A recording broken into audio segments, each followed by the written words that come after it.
Chers collègues, chers élèves, mes anciens élèves, la séance d'aujourd'hui sera consacrée à la correction de 4 examens régionaux relatifs au chapitre 5 de la boîte à merveilles. Mais avant de commencer, je voudrais vous demander d'attacher vos ceintures, car nous allons faire un voyage dans le temps et dans l'espace. Dans le temps, parce que cela me rappelle des souvenirs, et dans l'espace, parce que la région où nous allons débarquer se trouve au sud du Maroc. Nous allons atterrir dans la ville de Lyoun pour découvrir ce très beau lycée, le lycée Mohammed V de Lyoun, inauguré en 1988. C'est là où j'ai débuté cette belle carrière avec des gens sympathiques et courtois. Je salue tout le monde, professeurs, élèves, et même mes anciens élèves. Je n'ai pas cessé d'aimer ce lycée et ces gens inoubliables. Et on passe au programme de cette séance. Alors donc au programme, il y a 4 examens régionaux relatifs au chapitre 5. On va commencer par l'examen régional de l'Académie de Oujda 2015, puis l'examen régional de l'Académie de l'Oriental, toujours juin 2016, puis l'examen régional de Tanger-Tétouan Hossima 2018, et on termine par l'examen régional d'Oujda, bien sûr, de 2017. Et on commence tout de suite. Donc, on commence par l'examen régional de l'Académie d'Oujda Engued, session de juin 2015. Le texte. Des cris, des hurlements déchirèrent l'atmosphère. La tempête de pleurs et de vociférations s'intensifia. Alors, les vociférations, ce sont les cris. Le bruit venait de la maison voisine.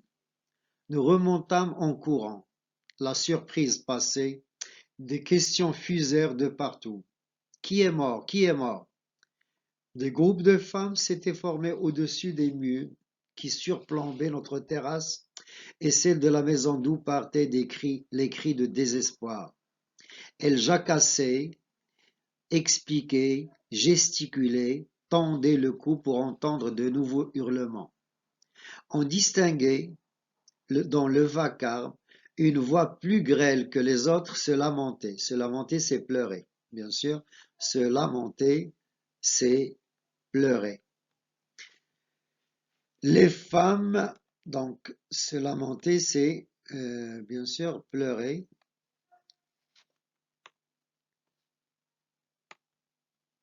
Les femmes arrivèrent des terrasses éloignées, sautaient par-dessus les murs de séparation, jonglaient avec une échelle. Donc jongler, c'est jouer aux jongleurs, avec une échelle trop courte. Les unes se tenaient à califourchon sur le mur, les autres laissaient pendre leurs jambes.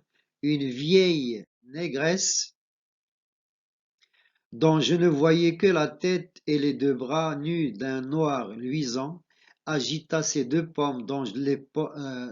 mains dont les paumes rosées me fascinaient. Elle imposa silence aux femmes.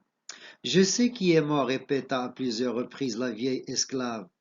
Donc la négresse ici, bien sûr, c'est l'esclave de couleur noire.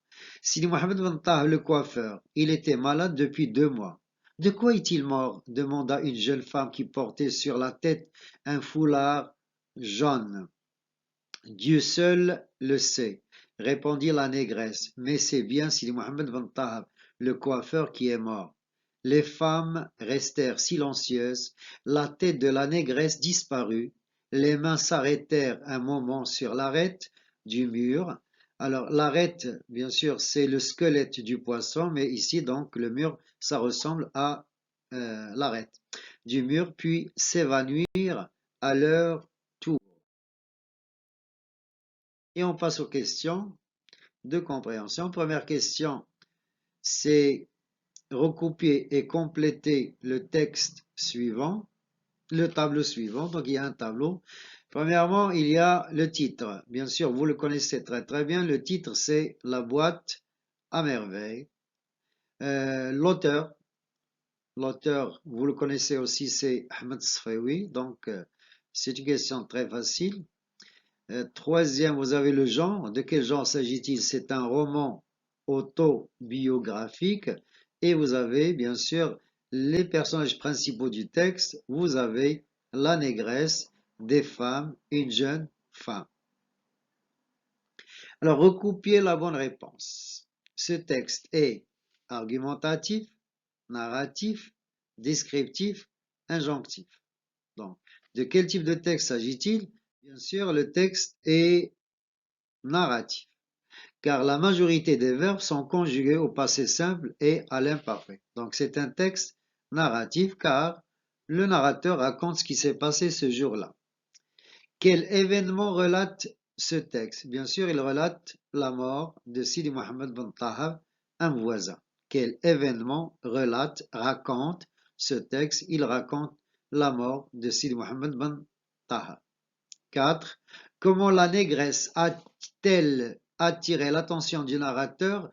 Bien sûr, par ses gestes, dont je ne voyais que la tête et les deux bras nus d'un noir luisant, agita ses deux mains dont les pommes rosées me fascinaient, elle imposa silence aux deux femmes. Donc, regardez, c'est le portrait de la négresse qui fascinait, qui attirait l'attention de Sidi Mohamed. Je ne voyais que la tête et les deux bras nus d'un noir luisant, agita ses deux mains dont les pommes de rosée me fascinaient. Question suivante. Comment réagissent les femmes à la nouvelle annoncée par la négresse? Quelle est la réaction des femmes? Elles restèrent silencieuses. Donc les femmes restèrent silencieuses. Ils étaient choqués. Relevez dans le premier paragraphe 4 équivalents au mot bruit. Donc le champ lexical du bruit, vous avez cri, hurlement, vocifération, tempête. Tous ces mots-là se rapportent au bruit. Question 7. La tempête de pleurs et de vocifération s'intensifia. La question c'est dites de quelle figure de style il s'agit dans cette phrase. La tempête de pleurs et de vocifération s'intensifia. Bien sûr, il s'agit de l'hyperbole. Pourquoi l'hyperbole? Alors, quel effet recherche le narrateur par cette figure? Bien sûr, le narrateur cherche à amplifier la réaction des femmes à l'annonce de la mort de Sidi Mohamed Ben Taha. Donc, il veut, généralement quand on a une hyperbole, le but recherché c'est amplifier une réaction, un comportement, une attitude. Question suivante. Transformer l'énoncé suivant au discours indirect. C'est bien Sidi Mohamed Ben Taha, le coiffeur, qui est mort, disait la femme noire. Bien sûr, au discours indirect, on commence toujours par la phrase qui précise celui qui parle. Alors, qui parle ici? C'est la femme noire. Donc, on va commencer. La femme noire disait. Alors, la femme noire disait, regardez, c'est bien Sidi Mohamed Ben Taha, le coiffeur, qui est mort. C'est une phrase déclarative. Donc, on va utiliser le subordonnant que quand il s'agit d'une phrase déclarative, on utilise que. Alors, c'est, ça devient c'était. Donc, il y a changement des temps. Sidi Mohamed Ben Taha, le coiffeur, qui était, donc qui est, ça devient qui était mort. Question 9. Proposer un titre convenable au texte. Je crois qu'il y a beaucoup de titres. On va prendre un seul, c'est la mort d'un voisin, la mort de Sidi Mohamed Ben Taha. 10. D'après votre lecture du texte, que pensez-vous du comportement des femmes à l'annonce de la mauvaise nouvelle par la négresse? Qu'est-ce qu'on peut dire sur le comportement des femmes. Voilà une réponse. C'est pas la seule réponse, mais une réponse. Personnellement, je trouve que les femmes sont très curieuses de savoir ce qui se passe chez les voisins pour aller en profiter, pleurer quand la nouvelle est triste, s'amuser et se divertir quand elle est bonne et heureuse. Voilà, les femmes participent toujours à tout ce qui arrive chez les voisins, de bon ou de mauvais. Elles sont toujours présentes. Et voilà le sujet de production écrite, juste pour avoir une idée. Certains malades désespérés se mettent d'accord avec leur médecin pour qu'ils arrêtent leur vie. C'est ce qu'on appelle l'euthanasie. Al-Maut ar-Rahim. Êtes-vous d'accord avec ces patients qui adoptent un comportement pareil? Rédigez un texte dans lequel vous justifiez votre point de vue à l'aide d'arguments. Et on passe au deuxième examen. C'est l'examen régional toujours d'Oujda, mais cette fois c'est 2016. Donc, le texte commence par j'avais vu même des morts découverts. Alors, découverts, ça veut dire qu'ils ne sont pas couverts. M'adin, sans couverture. Posés simplement sur la civière. La civière ou adak al-mafa. Ça se trouve soit dans l'ambulance, soit dans les mosquées. Et sans personne pour les accompagner à leur dernière demeure. Alors, la dernière demeure, la demeure, c'est la maison. J'avais trouvé cela infiniment triste. Mon père, à qui j'avais fait part de mon impression, trouva cette histoire pour me consoler. Consoler, c'est calmer. Dans un souk très fréquenté, tenait boutique Sidi. J'en ai oublié le nom. Alors, qui a oublié le nom ici? C'est Ahmed Sfewi, c'est pas Sidi Mohamed. C'était un homme pieux, honnête. Donc, pieux, ça veut dire taqi, honnête, nazi, shérif, et courtois, bien sûr, il est poli, envers tout le monde. Chaque fois qu'un cortège funèbre, le cortège funèbre ou el moukib el janaizi, traversait le souk, ce saint personnage prenait ses babouches, alors les babouches le belra, et les enfilait en hâte, alors en hâte il y a très vite, puis sera, et accompagnait le mort jusqu'au cimetière, le cimetière ou al-maqbara. Un jour, vinrent deux croque-morts transportant la civière où gisait le cadavre ou le juta d'un mendiant que personne n'accompagnait. L'homme se leva, prit ses babouches de dessus l'étagère où il les rangeait chaque jour, mais resta debout sans les enfiler. Donc il n'a pas porté ses babouches. Il finit par les remettre à leur place. Les boutiquiers, alors les boutiquiers c'est les voisins, parce que lui aussi c'est un boutiquier, jugèrent sa conduite, attention la conduite ici c'est le comportement, suluk. Alors la conduite ou suluk, le comportement peu charitable, mais fiche l'ihsan, la charité charitable. Il n'accompagne, ça veut dire il n'accompagne que les cortèges d'enterrement ou le monkib janaizi de riches, dirent-ils. Sidi, qui surprit leur murmure, leur déclara. Alors, êtes-vous des croyants? Alors, écoutez pourquoi je n'ai pas accompagné ce frère jusqu'à sa tombe. Quand j'ai pris mes babouches, j'en avais l'intention, mais j'ai vu arriver derrière la civière une foule bzef, une foule immense d'êtres d'une incomparable beauté. C'était les anges du paradis, le malaïka, malaïkat al-jannah. Moi, simple pécheur, attention à l'accent de pécheur, là c'est mudnib, abd mudnib. Moi, simple pécheur, je n'ai point osé me mêler à ces formes de lumière. Les formes de lumière ici, c'est les anges. Un ami de Dieu s'en allait dans la miséricorde de son Créateur, le Créateur ou al-Khaliq. J'étais heureux de le savoir et me rassis parmi mes épices. Chaque fois que je rencontrais deux croque-morts portant un cadavre solitaire, je répétais avec eux, Dieu t'accompagne, ô étranger sur cette terre. J'ajoutais mentalement, lui aussi rejoint sa tombe accompagné d'une foule d'anges d'une incomparable beauté. J'en étais tout heureux. Alors, on a la civière, c'est un moyen pour transporter les blessés et les morts. Ou on a les croque-morts, ceux qui transportent les morts sur une civière. Et on passe aux questions, bien sûr, de l'étude de texte. Première question, répondez par vrai ou faux. Vous avez l'auteur de l'œuvre d'où est tiré ce texte est Ahmed Sfaoui. Bien sûr, c'est vrai. Donc, la première phrase, c'est vrai. Alors, B. Ce texte est tiré d'un roman intitulé La boîte à merveilles. Bien sûr, c'est vrai. Alors, C. Le personnage principal de l'œuvre est Ma'alem al-Islam. Le personnage principal de l'œuvre est Ma'alem al-Islam. C'est faux. C'est Sidi Mohammed. Alors, D. La mère du narrateur est une voyante. Non. Sa mère n'est pas une voyante. C'est une femme au foyer. C'est Kenza qui est la voyante. Deuxième question, ce texte est tiré d'un roman à thèse, d'un récit autobiographique, d'une pièce de théâtre, d'une nouvelle, recoupée. La bonne réponse, bien sûr, la bonne réponse, on peut la voir tout de suite, c'est un récit autobiographique. Donc, c'est un récit autobiographique. Question suivante. En plus de Sidi Mohammed, il y a deux autres narrateurs dans ce texte. Qui sont-ils? Effectivement, dans ce passage, il y a trois narrateurs. Il y a Sidi Mohammed qui raconte l'histoire au lecteur. Il y a le père qui raconte l'histoire à Sidi Mohammed. Et il y a le boutiquier qui raconte ce qu'il a vu à ses voisins. Donc, il y a le Ma'alem al-Islam qui raconte à Sidi Mohammed l'histoire de Sidi.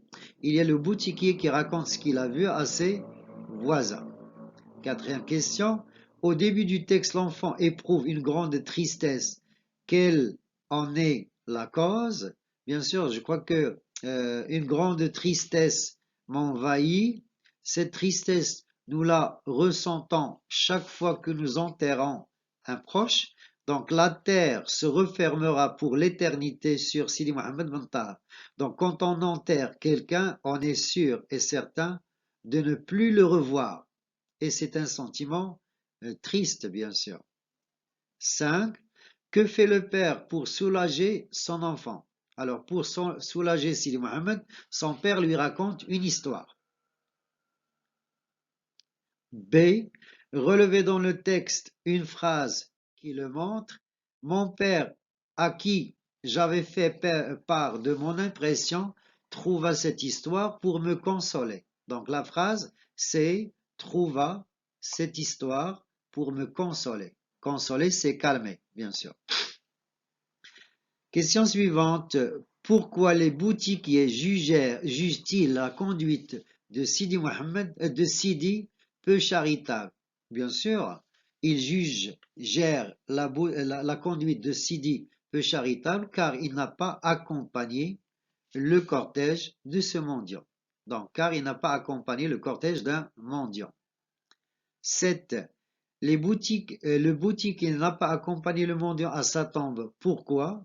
Bien sûr, car il a vu derrière le cadavre une foule immense d'anges et ne pouvant se mêler à eux comme il était un simple pécheur. Donc quand il voulait accompagner le cadavre, il a vu derrière, bien sûr, la civière, une foule immense d'anges, et comme c'est un simple pécheur, il ne peut pas se mêler à ces anges.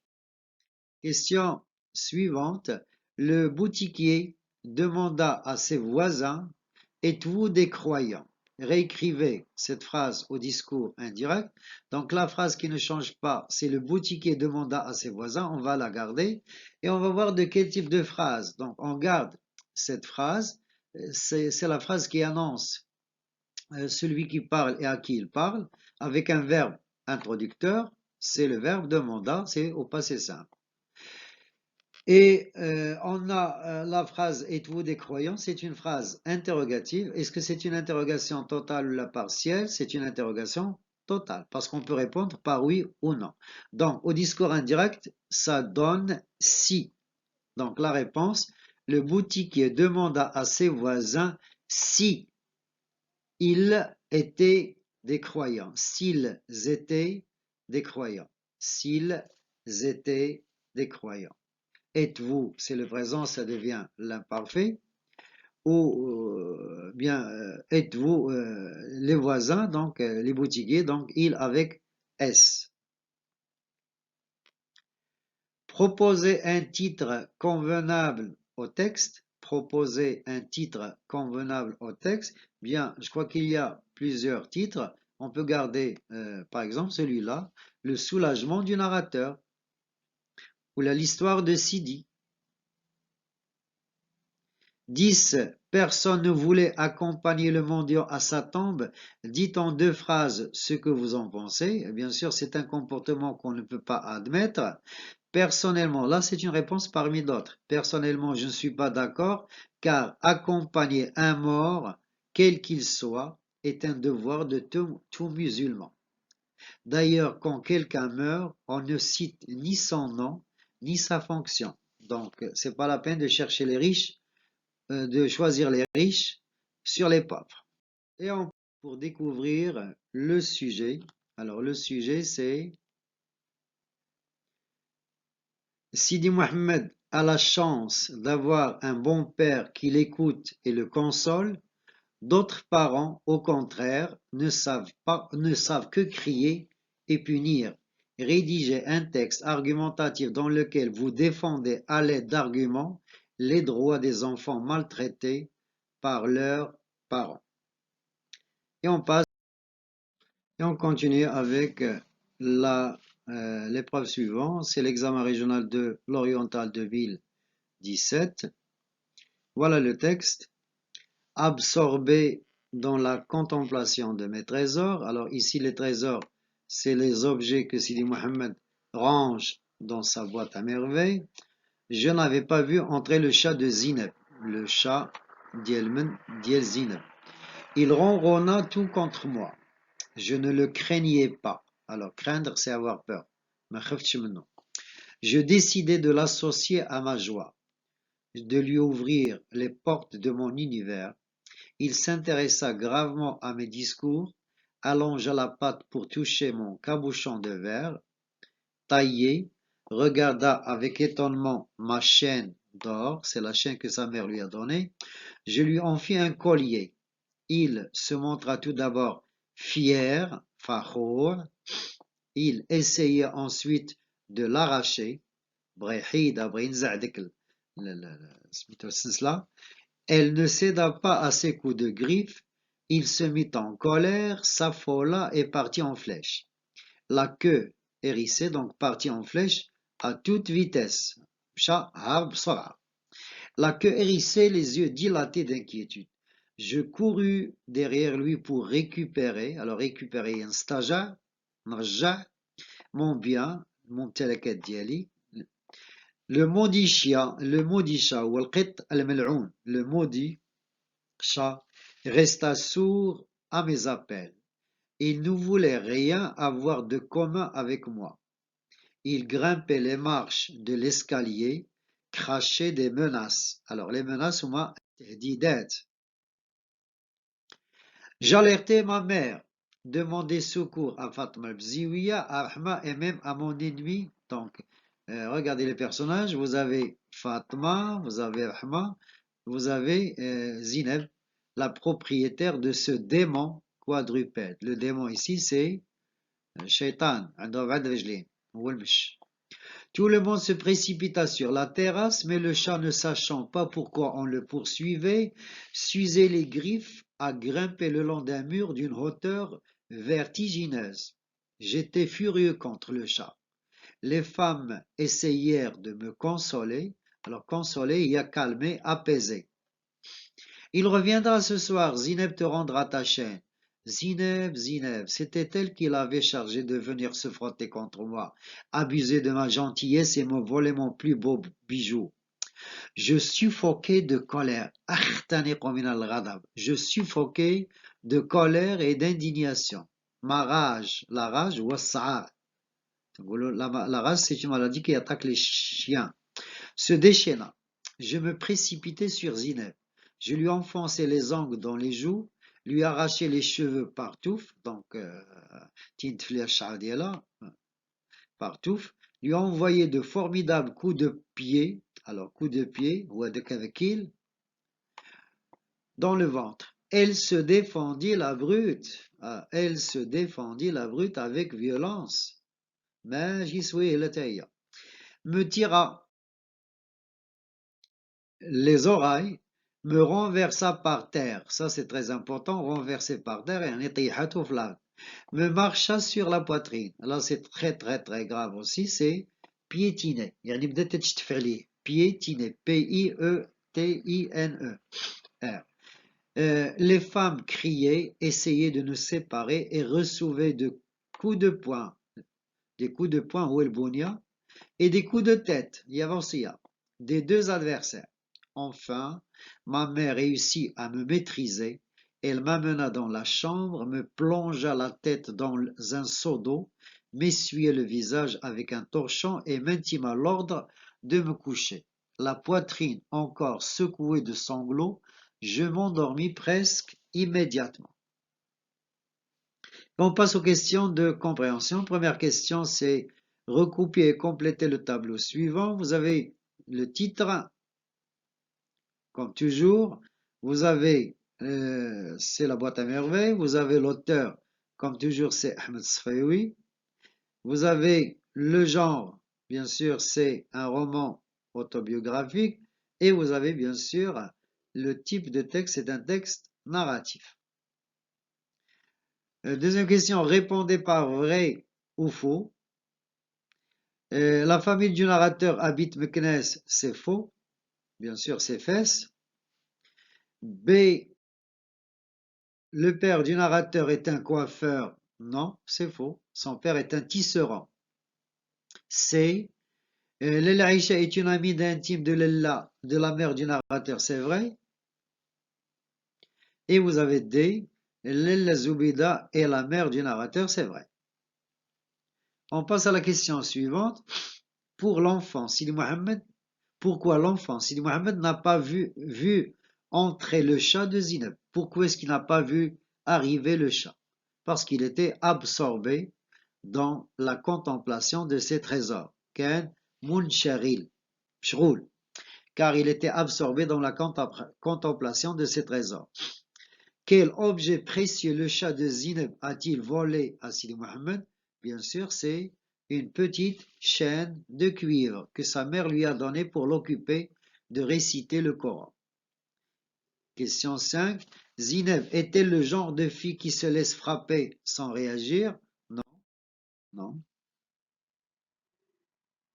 Alors, je crois qu'il y a une justification. Justifiez votre réponse par un énoncé tiré du texte. Elle se défendit, la brute, avec violence. Donc, Zineb, devs. Dans le deuxième paragraphe, quelle est l'expression qui reprend le chat de Zineb? Je crois qu'on l'a vu tout à l'heure, c'est le démon quadrupède. Ce démon quadrupède. Shaitan do avati ajur. Pourquoi le narrateur appelle-t-il ainsi ce chat? Car il lui a volé sa petite chaîne. Relevez dans le texte 4 mots appartenant au champ lexical de la colère. عندنا s'affoler, عندنا menace, عندنا furieux, qui est indignation, ok? Alors, question 8. Zineb te rendra ta chaîne, affirma Ahma à l'enfant, transformer cet énoncé au discours indirect. Regardez, donc on cherche toujours qui parle. Ici, c'est Ahma. Ahma affirma à l'enfant. Donc, on commence par Ahma affirma. Donc, Ahma affirma à l'enfant. Et on va, Zineb te rendra ta chaîne, c'est une phrase déclarative, donc on va relier par que. Que, Zineb. Alors, te, ça va devenir quoi? Lui. Rendra, c'est le futur simple, il devient conditionnel, donc rendrait. Ta, ça devient sa chaîne. Et voilà, donc la bonne réponse. Rahma affirma à l'enfant que Zineb lui rendrait sa chaîne. Question 9. Pour proposer un titre convenable au texte, voilà un titre, c'est la dispute des deux enfants. Bien sûr, c'est un titre parmi d'autres titres. Sidi Mohamed et Zineb se bagarrent avec violence, dites en une phrase ou deux phrases ce que vous pensez de ce comportement. À mon avis, les disputes des enfants sont une chose normale. elles leur permettent de se mesurer. Ainsi, Sidi Mohammed est surpris de découvrir comment Zineb a réussi à se défendre. Donc il croyait qu'il pouvait la battre très très facilement, mais il était choqué. Donc s'il n'y avait pas cette dispute, il n'aurait pas compris que Zineb était une fille dure. Et on passe au sujet de la production écrite. Regardez le sujet. Dans notre société, beaucoup de gens maltraitent les animaux, chiens, chats. Rédigez un article de journal dans lequel vous défendez la nécessité de protéger l'espèce animale en vous appuyant sur des arguments et des exemples.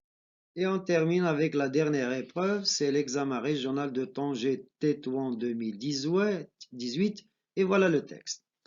Alors, j'alertais ma mère, demandais secours à Fatma Bziwiya, à Rahma et même à mon ennemi Zineb, la propriétaire de ce démon quadrupède.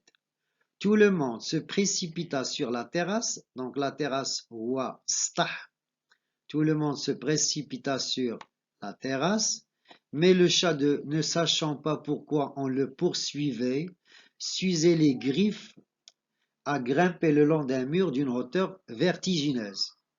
J'étais furieux, alors en colère, furieux, contre le chat. Les femmes essayèrent de me consoler, y a calmer. Elle reviendra ce soir, Zineb te rendra ta chaîne. Zineb, Zineb. C'était elle qui l'avait chargée de venir se frotter contre moi, abuser de ma gentillesse et me voler mon plus beau bijou. Je suffoquais de colère et d'indignation. Ma rage se déchaîna. La rage, wassa'a. C'est une maladie qui attaque les chiens. Je me précipitai sur Zineb, je lui enfonçai les ongles dans les joues, je lui arrachai les cheveux par touffes, lui enfonçai de formidables coups de pied dans le ventre. Elle se défendit, la brute, avec violence, me tira les oreilles, me renversa par terre, donc renversé par terre, lad, me marcha sur la poitrine, donc marcher sur la poitrine, yeshtfeteli. Les femmes criaient, essayaient de nous séparer et recevaient des coups de poing et des coups de tête des deux adversaires. Les adversaires Molchosom, yani Zineb et Sidi Mohammed. Enfin, ma mère réussit à me maîtriser. Elle m'amena dans la chambre, me plongea la tête dans un seau d'eau, m'essuya le visage avec un torchon et m'intima l'ordre de me coucher. La poitrine encore secouée de sanglots, je m'endormis presque immédiatement. Voilà les questions de compréhension. Première question, c'est lisez le texte et répondez aux questions suivantes. Le premier, c'est un tableau. Complétez le tableau suivant. Alors, dans ce tableau, vous avez le titre, comme toujours, c'est la boîte à merveille. Vous avez l'auteur, bien sûr, c'est Ahmed Sfayoui. Vous avez le genre, c'est un roman autobiographique. Et vous avez bien sûr la date d'écriture, c'est 1952. Ça, vous le savez. J'en suis sûr. Deuxième question, pour situer le texte, répondez à ces deux questions. La première, c'est pourquoi Sidi Mohammed était-il hors de lui, yani en colère? Bien sûr, car un chat lui a volé sa petite chaîne. Il était en colère car un chat lui a volé sa petite chaîne. À qui le chat appartient-il? Bien sûr, c'est le chat de Zineb. Troisième question, Sidi Mohammed s'y disputait avec Zineb. 1. Où cette dispute a-t-elle eu lieu? Bien sûr, il a eu lieu dans la maison d'Ashouefa. 2. Citez deux personnages qui étaient présents lors de la dispute. Vous avez bien sûr la voisine d'en face, Fatma. Vous avez Rahma, la mère de Zineb, et vous avez aussi le Lezoubida. 4. Est-ce que l'enfant a pu récupérer sa chaîne? Non. La justification, car le chat, bien sûr, s'est enfui. Le chat s'est enfui et il a apporté avec lui la petite chaîne. Pourquoi Sidi Mohammed a-t-il attaqué violemment Zineb? Bien sûr, car il croit que c'est elle qui a envoyé le chat son chat lui voler sa petite chienne. Donc Sidi Mohamed croit que ce chat qui appartient à Zineb était envoyé par elle pour lui voler sa petite chienne. Vous avez 6 relevé dans le texte une phrase qui montre la grande colère de l'enfant. Il y a 2 phrases. J'étais furieux contre le chat, où ma rage se déchaîna. Alors, question 7. C'était elle qui l'avait chargé de se frotter contre moi, abuser de ma gentillesse et me voler mon plus beau bijou. Alors, la figure de style employée ici, est-ce que c'est une métaphore, une métonymie ou une personnification? Recopiez la bonne réponse. Je crois que vous l'avez trouvé, c'est une personnification. C'est la personnification du chat. Le chat est un animal, mais là, il fait le comportement d'un homme. Question 8. C'était elle qui l'avait chargé de venir se frotter contre moi. Identifier, donc la phrase soulignée ici, c'est qu'il avait chargé de venir se frotter contre moi. Quel est le type de la subordonnée soulignée ici? Bien sûr, parce qu'elle commence par le subordonnant qui est un pronom relatif, donc on parle là d'une subordonnée relative. C'est une subordonnée relative qui commence par un pronom relatif. Question 9. Si vous avez vécu la même situation que Sidi Mohamed, quelle serait votre réaction? Justifiez votre réponse. Alors là, c'est une réponse possible. Si j'avais vécu à la même époque, j'aurais réagi de la même façon, car les enfants étaient moins, étaient moins intelligents qu'actuellement. C'est normal, donc l'enfant réagit comme les enfants de son époque. Et on termine par la question 10. Croyez-vous que la violence soit un moyen efficace pour régler ses problèmes avec les autres? Justifiez votre réponse. Voilà une réponse possible. Personnellement, je ne pense pas que la violence puisse être un moyen efficace pour régler nos problèmes, car elle ne fait qu'aggraver la situation. تيكون المشكل صغير شوية تيولي كبر فيه الضرب والجرح فيه المحكمة فيه السدعة etc. Et on termine par la production écrite. Regardez ce sujet. Certains parents croient que pour bien éduquer les enfants, il faut tout leur pardonner. Partagez-vous ce point de vue et rédigez un texte argumentatif dans lequel vous développez votre point de vue en l'appuyant sur des arguments pertinents et des exemples précis. Voilà pour aujourd'hui. Merci de votre attention. N'oubliez pas de vous abonner à la chaîne si vous êtes nouveau et surtout de laisser un petit commentaire, ça me fera du bien. Et au revoir et à la prochaine fois avec un nouveau lycée.